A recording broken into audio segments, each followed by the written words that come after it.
All right, on this video, we're going to show you how to program a parameter that will change the way recipes are managed on the GX385A controller.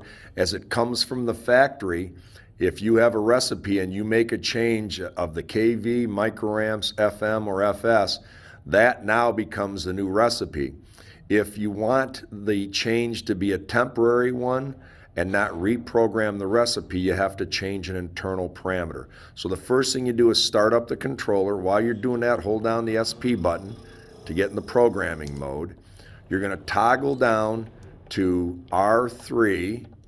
Once you're at R3, you can see it's set at 1. You're going to change that to 0, and you're going to hit the Enter button and then hold down the SP button.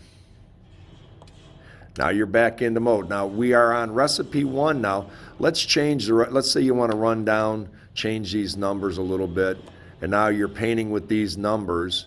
Now you go to recipe 2.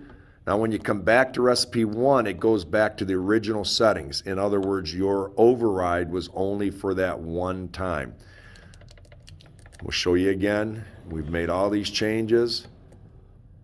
Enter.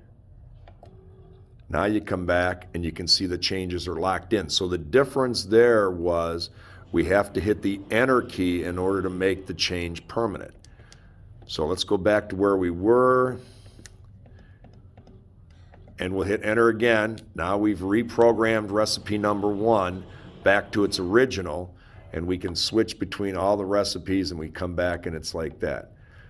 So again, this video shows you how to change the parameter that allows you to have to hit the Enter key in order to make a permanent change on a recipe.